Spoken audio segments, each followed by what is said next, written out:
Go get one. Oh, you guys. Thank you. Thank you so, so much. Thank you.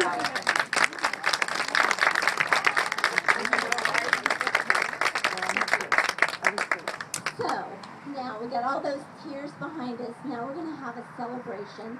I just want to really, really thank you guys all who are here for coming out and supporting Angel's Paws and recognizing your beloved pets in the way that you have. And, okay, maybe the tears aren't quite coming yet. That's right. Marcia has memorized my speech about the fact that when you're under stress, the toxins are building in your body, and tears are the most healthy and natural way to get those out. So we are all allowed to do that today.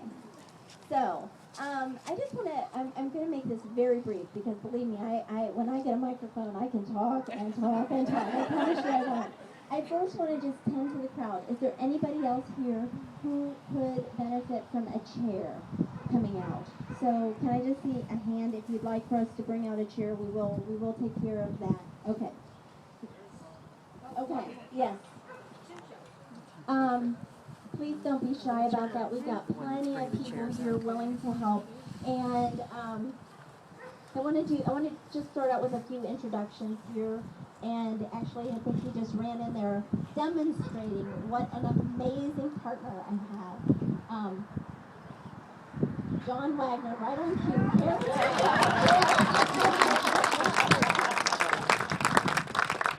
Is my significant other, and just he's you talk about an unsung hero or a second fiddle. A second fiddle is something that is very needed in an orchestra. You know, it sounds like a demeaned role, but it's really without that second fiddle, the sound doesn't come out the same. And John Wagner is a motivational speaker who is used to standing in front of audiences anywhere between 200 to 1,000 people, holding them in the palm of his hand, making them laugh and teaching them very memorable lessons. So he does that for his living, and then he comes here and he completely volunteers. He mows the grass. He goes out with me in the middle of the night if there is a 170-pound dog that we need to help, carry out to the van. He really, gosh, I would turn it over to him to let him list out all the things he does, but believe me, we'd all need chairs for that one. But anyway, he is truly just the best friend that anybody could ask for. And while we're on that topic, last October, I was diagnosed with metastatic breast cancer, stage 3. Never had a broken bone, never been sick a day in my life. So I went to stage 3 cancer right off the bat. I go big or I go home. That's just the way it is. However, I will tell you that this cancer diagnosis, I'm calling it one and done. It's 1 year of treatment and I will be cured. It's been a great gift to Angel's Paws as well because I have seen my business from a perspective I never would have been privy to without this. I'm the sick pet. He is the caregiver. He brings me the smorgasbord of food to try to make me eat. Like when I go into your homes and you're trying to get your pets at the end of life with that full smorgasbord, please eat. But I've seen things from a very different perspective. And what I know is that, I'm really gleaning information from the pet's point of view that there's a power in being the one with the illness versus the very powerless one who wants to help but can't. So I'm going to be blogging on those kind of things on my website just to let you know what I'm learning about this business through what I'm going through. But it's amazing and it's beautiful. But he's been an unbelievable caregiver. So now I would like to just quickly introduce you to the Angel's Paws staff, and I'm just going to be doing the ones who are here. So any Angel's Paws staff, would you please kind of come up here and join me quickly? And while we're doing that, I would like the volunteer committee who put this event on to be kind of mobilizing yourselves, because I want to definitely acknowledge you guys, because this is one of those things that it takes a village to do. You cannot pull something like this off all by yourself, especially if you have cancer. So we have an amazing group of people. So I'm not sure where Jean is. Jean is missing, but I'm going to just start over here to the left. We have registered vet tech Helen Berger. This is Dr. Lori Whitaker, and Dr. Lori has been with us pretty much since the get-go. She is the reason we're allowed to do 24/7 coverage. She has her DEA registration here at this facility, which makes us be able to access it in the middle of the night. Without her help and assistance, we would not be able to do what we do. This is Paulette. She is a registered vet tech who works with us. Chrissy is a registered vet tech who works with us. And Ann Reevy, I know many of you have already engaged with her. She is a wonderful volunteer and social worker who runs our support groups.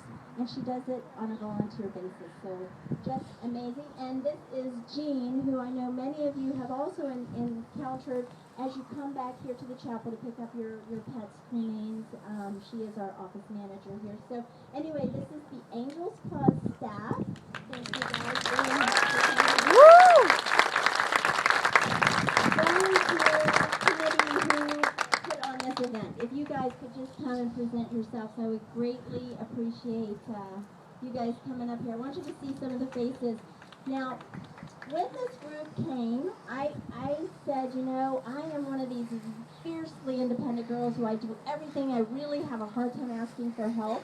But truly, when you have cancer, there's some things that you really just know you cannot do everything. And so I reached out and I said, is there anybody who'd be willing to help? And these people have stepped up and done amazing work with us. So anyway, this is Nan and Jill and Heather and Laura and Michelle, and they're the only ones who have come up here because there are several other, Jeff is back there. Anyway, there are several other people who really came together to make this thing happen. And so anyway, I just want to thank them for this as well.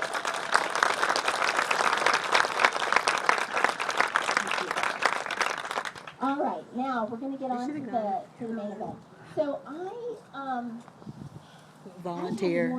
it's a very weird thing when you do something like this, something that's never been done in the country before.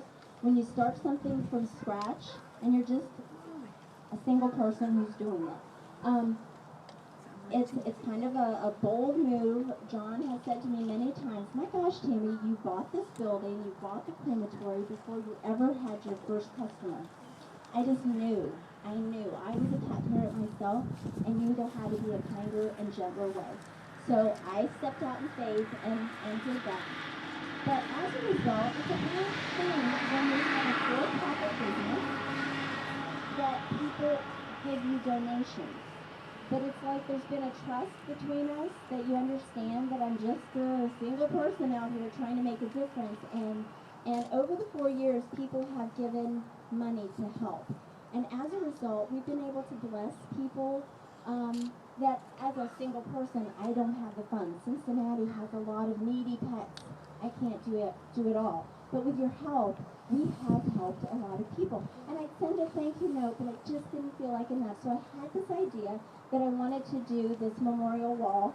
And I had it in process back in the fall, and then I was hit with the cancer diagnosis, so everything got put on hold until now, because we had to have this beautiful day for this to happen. God's got it all. But anyway, so what really solidified it for me so that we could actually do an event like this was I was contacted by Tom and Mary Tapke, and I'd love for you guys to, come up and at least show yourselves, please. But Tom and Mary Tapke had a dog named Bobo. Bobo was a lab who would drive a golf cart. Now, when they go in reverse, he would turn his head back to look backwards. So the neighbors, everybody loved this dog Bobo who was driving the golf cart. So Tom had envisioned Bobo in heaven driving the golf cart on the Rainbow Bridge, and he commissioned a artist in England, is that right? In England, and had the painting that you'll see in our chapel done.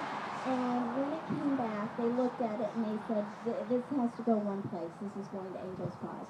So that kind of kicked off what we're doing here.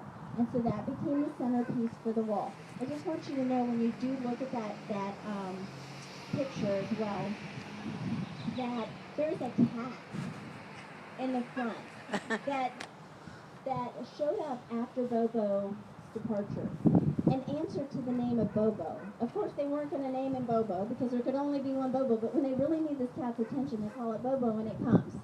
So this cat has taken over Bobo's couch and chair and every place where Bobo used to go. But interestingly enough, they did not breathe a word to the artist about this cat. And the cat showed up in the picture, same coloring, on the front, hanging over the edge of this. So there's many, many things, and I know you guys have had many experiences with what has happened in the after when you get some touches, and that was one of theirs. So anyway, thank you guys very much for giving us a reason to get this started. And the last introduction I want to make is the amazing artist, Amy Johnson. Johnson, please come up, who actually painted the wall voluntarily. She just volunteered her time. Now, John and I helped. Okay? I painted a part and a cloud completely disappeared. So she did like some extra work just by allowing us to help. And John and I were covered with paint and she had nothing on her. She's not even on her fingers. But anyway, she's a real artist. So anyway, so this is Amy, and she did these beautiful, beautiful